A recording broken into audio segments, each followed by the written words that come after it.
எனக்கு இது ஒரு பெரிய ஆசைன்னு கூட சொல்லலாம். ரிங் கஸ்டமைஸ் பண்ணுறதுக்காக திருச்சியில் இருக்க மங்களன் மங்கள் போயிருந்தோம். கொஞ்ச நேரம் வெயிட் பண்ண சொல்லியிருந்தாங்க. ஸோ அந்த டைமில் இந்த ரிங்ஸ்லாம் நாங்கள் வந்து எடுத்திருந்தோம். கொஞ்சம் டிஃப்ரெண்ட்டாகவே இருந்துச்சு பார்க்குறக்கு அவ்வளோ பெருசாக.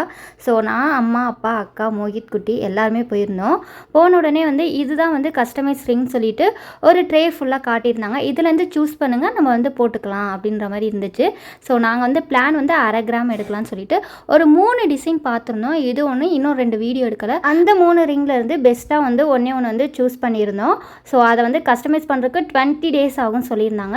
அட்வான்ஸ் பேமெண்ட்லாம் பண்ணிவிட்டு வந்துட்டோம். 20 டேஸ் கழிச்சு கால் பண்ணுறேன்னு சொல்லியிருந்தாங்க. வீட்டுக்கு ரெகுலராக யூஸ் பண்ணுறதுக்கு 1/2 கிராமில் ஒரு சின்ன தோடாக வந்து எடுக்கலாம்னு சொல்லிட்டு பிளான். ஸோ அதையும் வந்துட்டு போய் நிறைய கலெக்ஷன்ஸ் வந்து பார்த்தோம். என்னால் வீடியோ எடுக்க முடியல, ஏன்னா அவ்வளோ கூட்டம். இந்த கூட்டத்தில் சுத்தமாக தோடு செக் பண்ணாமல் வாங்கிட்டு வந்துட்டு அந்த திருகாணியில் வந்து பார்த்திங்கன்னா அந்த கம்பி இந்த நீட்டிட்டு இருந்தனால சுத்தமாக தோடு போட முடியல.